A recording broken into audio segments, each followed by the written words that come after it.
Fellow travelers, friends, welcome to the Dialogues Within. These are dialogues with myself and conversations with my friends. Most important of all, these are honest dialogues, steeped in truth.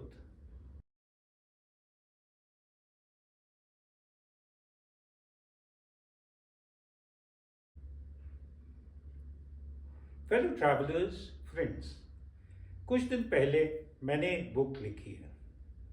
दोनों हिंदी और अंग्रेजी में लिखी है। उस book का title है लॉटी। आप लोग में से बहुत लोगों को पता होगा कि लॉटी मेरा निकनेम है। बहुत से दोस्तों ने पूछा ये बुक किस विषय में है और बुक के बारे में, तो मैंने सोचा आपको बताता हूं ये बुक मैंने क्यों लिखी। बात 1999 की है। My father had gone to the better world. Allahabad में हमारा घर था। उस घर में हम लोग सब थे, पूरा एक्सटेंडेड फैमिली थी। मेरे फादर के बच्चे, हम लोग सब, हिज ग्रैंड चिल्ड्रन सब थे वहाँ। और जैसा कि होता है जब कोई इस जहान से बेहतर जहान में चला जाता है तो यहाँ लोग काफ़ी संजीदा हो जाते हैं। सब सहमे सहमे से बैठे थे। तो मैंने बच्चों से कहा चलो बच्चों छत पे क्रिकेट खेलते हैं। बड़ा घर है, बड़ा सा आंगन है, छत है, सामने लॉन है, बगल में भी घर की जगह है। तो छत में जो है जाके हम लोग ने क्रिकेट खेलना शुरू किया टेनिस की बॉल से। तो कभी बॉल लॉन में गिरी तो कभी आंगन में गिरी, और बच्चों की जो है शोरगुल और चहचहाट से घर का माहौल बदल गया। उस समय बच्चों को खेलते हुए जब मैंने देखा तो मेरे मन में लगा कि इन बच्चों ने क्या खोया इन लूजिंग द ग्रैंडफादर। उस समय ये ख्याल आया कि इनके लिए कुछ लिखना चाहिए। मैं दोस्तों छोटा था तो I was very talkative, a chatter box. मेरे फादर प्रोफेसर थे और उनसे मैं तरह तरह के सवाल किया करता था और वो बड़ी पेशेंटली रिप्लाई करते थे। So through conversations he shaped my life and I felt that those conversations, whatever I have learned through them, I should share with the world. So I wrote this book. This book is for fathers. It tells how important it is for a father to have conversation with his children. And this book is for the son of this world, for the children of this world, for the parents of this world, and also shows that in life one should have stories to tell, not objects to show. दोस्तों बचपन मेरा शिमला में बीता। हम लोग summer हिल में रहते थे जहाँ हिमाचल प्रदेश यूनिवर्सिटी है। बड़ा सुंदर था शिमला उस समय का।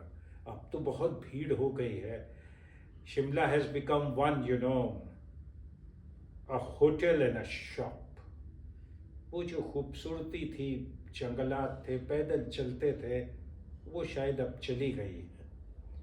आपको पहला पैरा मैं हिंदी वाली बुक का पढ़ के सुनाता हूँ। समर हिल का है। तो समर हिल में जहाँ हम लोग रहते थे वहाँ पे के बारे में है। और ये जो पहला पैरा है ये समझ लीजिए कि जिस घर में हम रहते थे उसकी खिड़की से जो दिखता था उसका डिस्क्रिप्शन है। पिछले 10 दिनों में शिमला में 3 बार बर्फबारी हो चुकी थी।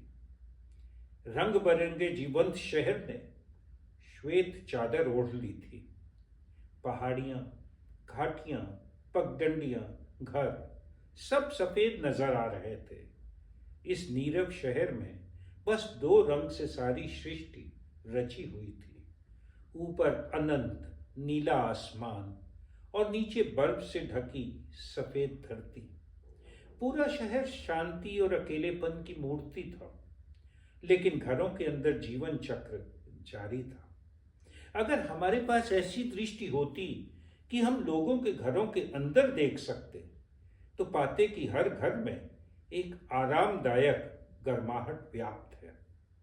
यह गर्माहट सिर्फ घरों में जलते फायरप्लेस या उनमें रहने वाले लोगों द्वारा पी जा रही चाय की या फिर खुश्क बिस्तरों की नहीं थी। यह ऊष्मा पहाड़ों में रहने वाले लोगों के सरल हृदय और स्नेह की भी थी।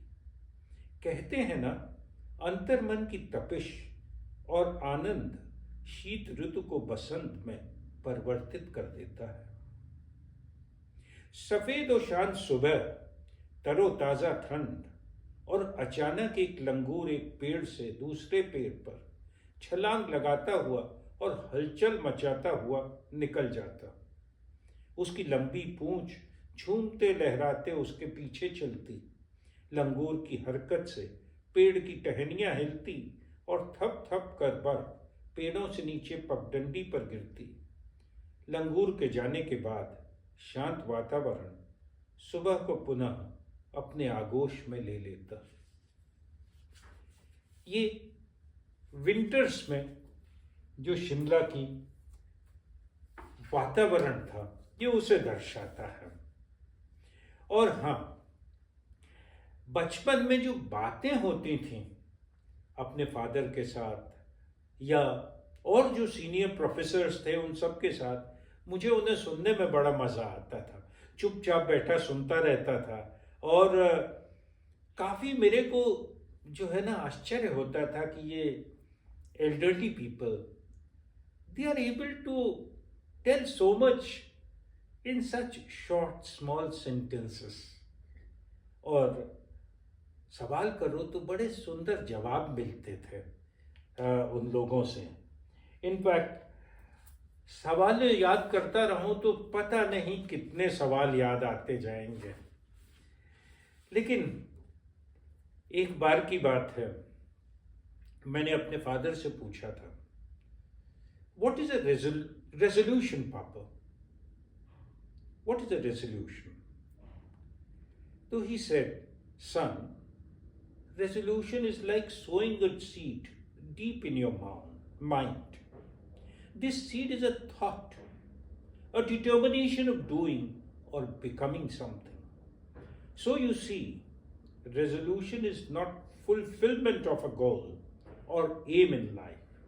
It is an instrument which creates enough strength in the structure of the mind. By doing so, your life force moves in a focused manner towards your goal in life. This is how my father had explained resolution to me. Interesting thought, ना? और फिर उस बचपन में हम लोग शैतानियां भी करते थे और कई बार एप्पल ऑर्चर्ड से सेब भी तोड़ के लाते थे, चुराते थे, दोस्त लोगों के साथ ट्रैकिंग पे जाया करते थे। और ट्रैकिंग का अपना ही अलग मजा है। If you track, then you learn a lot. One of the big things which you learn during trekking is humility. The nature teaches you, the hills teach you, the mountains teach you humility. मेरा ये मत है कि आदमी पहाड़ चढ़ता नहीं है, पहाड़ आपको अलाउ करते हैं चढ़ने के लिए। They allow you to climb them. This is my learning from this.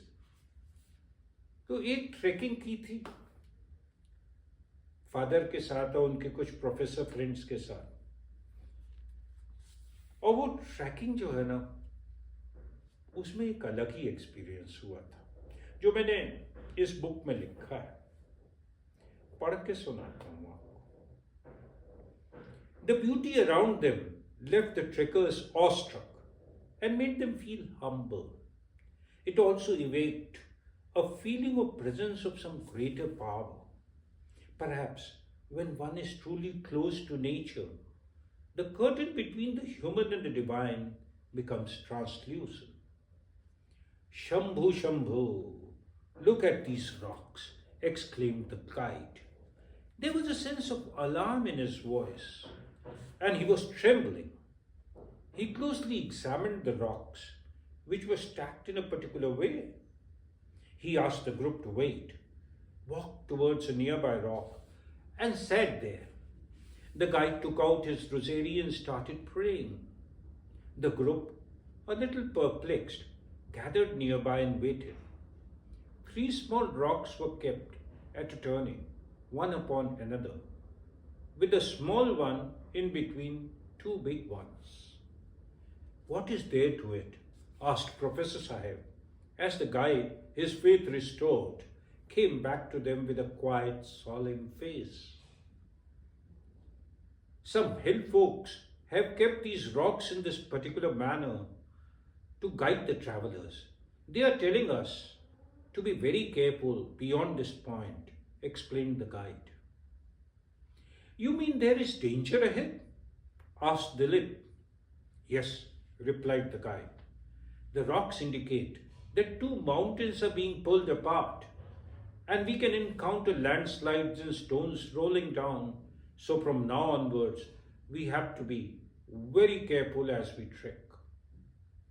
A little later, in single file, they followed the guide.